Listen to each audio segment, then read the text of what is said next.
Salut, c'est Trado, je suis content de vous retrouver pour ce nouvel épisode de la construction de votre portefeuille avec des ETF. Je vous rappelle que ce format ne s'adresse pas aux traders, ce format s'adresse aux investisseurs de long terme qui veulent constituer au meilleur prix un portefeuille basé sur des ETF qui sont des produits qui permettent pour un prix absolument sans équivalent de bâtir intelligemment, simplement, rationnellement vos actifs de long terme.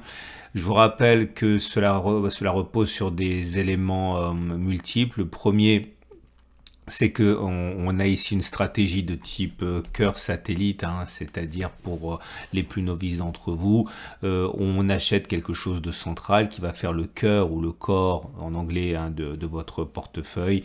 Il peut s'agir de plusieurs choses, mais en tout cas c'est l'esprit de votre portefeuille. Et ensuite on va compléter avec des poches particulières. Ici dans votre exemple, alors, imaginons que vous achetiez un ETF monde avec 70% de votre capital. Vous allez ensuite compléter avec des valeurs de conviction qui vont dynamiser votre portefeuille, par exemple des économies émergentes, le développement durable, du luxe, ou alors on peut mettre moins que 80%, on peut mettre 70, 60, 90%. L'idée est toujours la même, c'est que vous avez un paquebot qui est votre cœur de portefeuille, qui a un ETF très général, et puis derrière vous allez colorer votre patrimoine avec des choses sectorielles ou de conviction qui vont vous permettre de dynamiser vos avoirs. Voilà. Cela étant dit, je vous rappelle pour terminer que ça repose sur l'accumulation rationnelle, qui est la méthode que j'ai mise en place pour améliorer la stratégie dite de DCA, Dollar Cost Averaging, qui consiste à acheter tous les mois, investir la même chose, la même somme tous les mois. J'ai trouvé qu'on pouvait faire mieux que ça, donc c'est en ce sens qu'il y a des écarts par rapport à la DCA, mais globalement c'est le même principe, celui d'une accumulation progressive, mais au lieu de le faire à intervalles fixes, on le fait sur des niveaux intéressants. Alors on commence avec les ETF de cœur de portefeuille.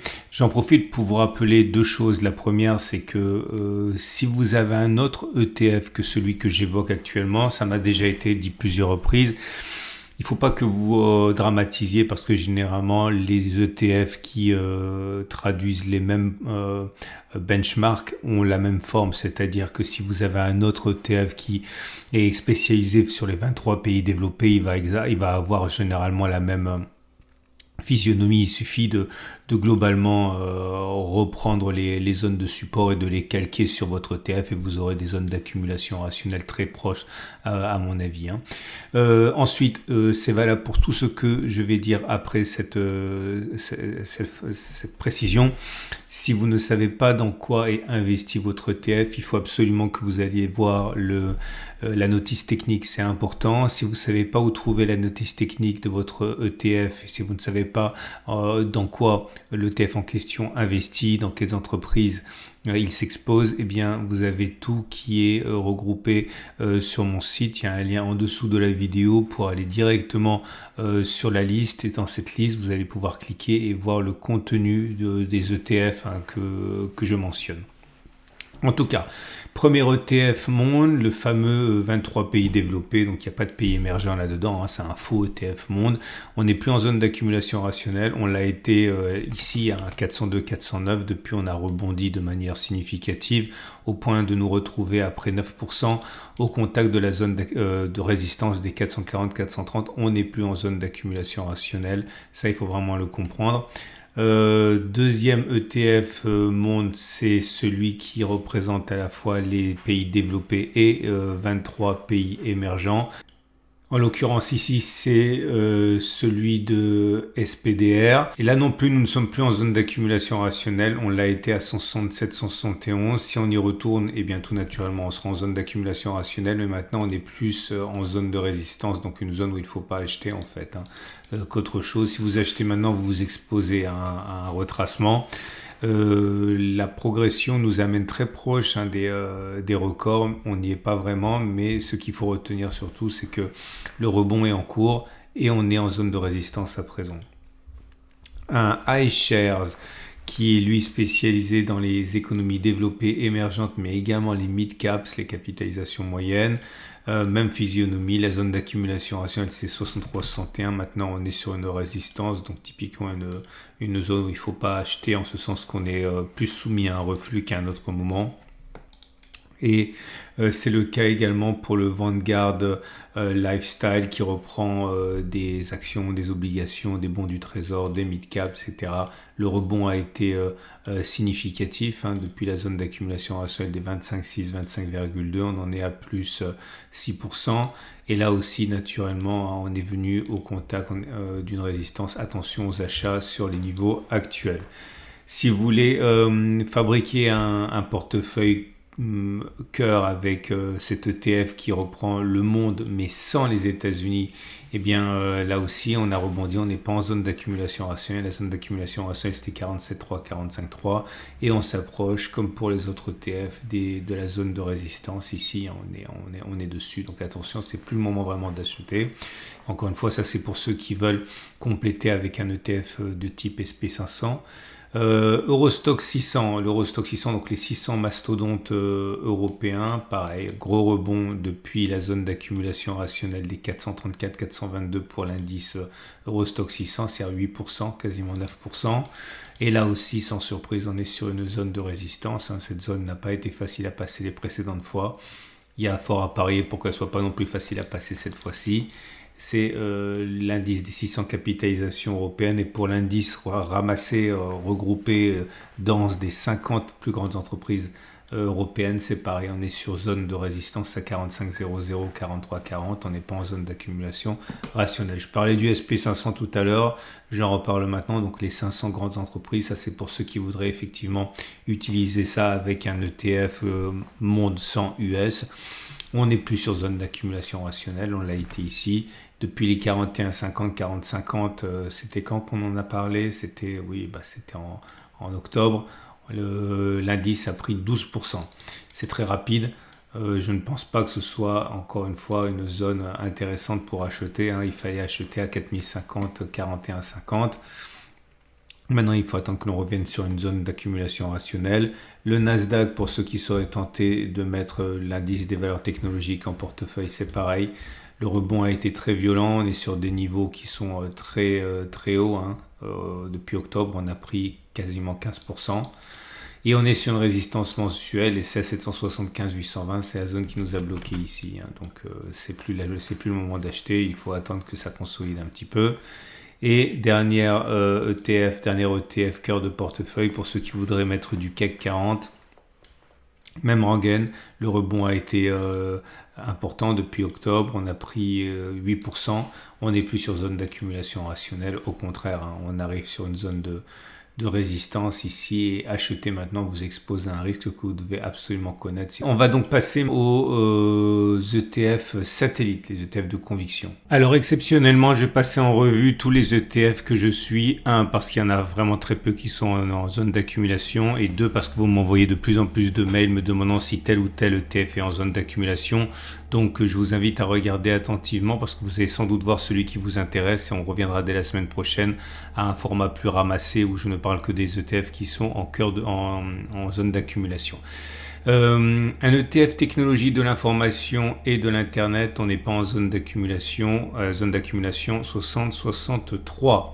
Un ETF High Quality World, donc monde, mais spécialisé dans les ETF qui ont une bonne notation. On n'est pas en zone d'accumulation, zone d'accumulation 43,00, 42,00. L'immobilier, avec cet ETF immobilier européen, on vient de sortir de la zone d'accumulation, 280-240 euros. Xtrackers SP Equal Weight, c'est un ETF SP500, mais chaque action a le même poids. On n'est pas en zone d'accumulation rationnelle, zone d'accumulation 70-67. ETF Chine, si vous êtes intéressé par ce Xtracker, sachez qu'on est toujours en zone d'accumulation rationnelle à 13,10 euros pour cet ETF. L'intelligence artificielle et le big data, on n'est pas en zone d'accumulation rationnelle, loin s'en faut, puisque la zone d'accumulation rationnelle, elle est à 93-91 euros, et encore c'est pour les impatients. Les métaux physiques précieux et en zone d'accumulation rationnelle, parce que l'or et l'argent se portent bien, mais le palladium plombe l'ensemble. Donc on est en zone d'accumulation à 113, 122 euros. L'agriculture avec cet ETF Wisdom Tree, on est quasiment en zone d'accumulation, mais on ne l'est pas vraiment. Zone d'accumulation 11,6, 12,2. Si vous êtes intéressé par les cryptos et les entreprises en fait qui tournent autour de la blockchain, zone d'accumulation 3,4, 2,2 euros. Les terres rares avec cet ETF VanEck, on n'est pas du tout en zone d'accumulation rationnelle et j'ai aucun support parce qu'on enfonce des plus bas historiques. On va attendre pour voir quand quelque chose va se construire, mais là il n'y a rien, c'est les abysses sous les pieds, hein. On n'est pas en zone d'accumulation rationnelle a priori. Un autre ETF, celui-là c'est State Street qui est à cette obligation entreprise internationale. Vous voyez, ça commence à monter parce qu'on anticipe la fin le début de la baisse des taux. Donc grosse poussée cette semaine avec rien qu'en une semaine 2,4%. On n'est plus en zone d'accumulation rationnelle, on l'a été mais on l'est plus. Le Jack Russell, non pas Jack Russell, pardon, ça c'est mon chien. Le Russell, petite capitalisation américaine, on n'est plus en zone d'accumulation rationnelle, zone d'accumulation 46, 44. Le Nikkei 225, l'indice japonais, on n'est plus en zone d'accumulation rationnelle, zone d'accumulation à partir de 30 780 par ici. Cet ETF là est spécialisé dans l'eurozone et zéro net émission, pas en zone d'accumulation 25,3, 24,2. L'ETF spécialisé dans les valeurs liées à l'eau, donc Veolia et compagnie, on n'est pas en zone d'accumulation 23,9, 23. Si vous êtes intéressé par la nourriture et les boissons, on n'est pas en zone d'accumulation rationnelle. Zone d'accumulation rationnelle, c'était 80-85. Les petites capitalisations européennes, zone d'accumulation 316-298. Le Lyxor, spécialisé dans les entreprises disruptives, celles qui risquent de changer la donne et qui la changent en fait, zone d'accumulation 10,7, 10,2. L'Amundi PEA spécialisé dans l'Inde, on n'est plus en zone d'accumulation rationnelle, zone d'accumulation rationnelle 21,2, 27. Encore un ETF sur l'immobilier européen, mais celui-là éligible au PEA.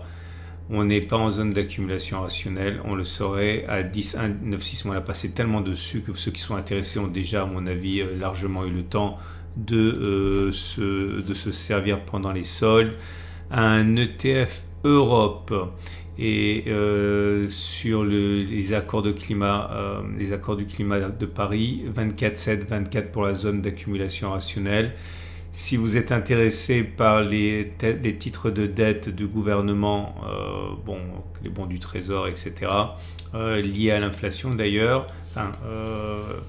on n'est plus en zone d'accumulation rationnelle, on a rebondi dessus, c'était 154, 150, attention, ça va vite, hein, quand on arrive sur les zones d'accumulation rationnelle, ça peut aller très très vite, on a déjà pris 5%. Hein. Les nouvelles énergies avec cet ETF Amundi, on est actuellement à quelques pourcents de la zone d'accumulation rationnelle, mais on n'y est pas, c'est 20, 24. L'Indonésie. Si vous voulez mettre de l'Indonésie dans votre ETF de conviction, on est presque en zone d'accumulation rationnelle, mais on en est sorti cette semaine, on l'a touché, mais on est à 133, 127 pour la zone d'accumulation rationnelle.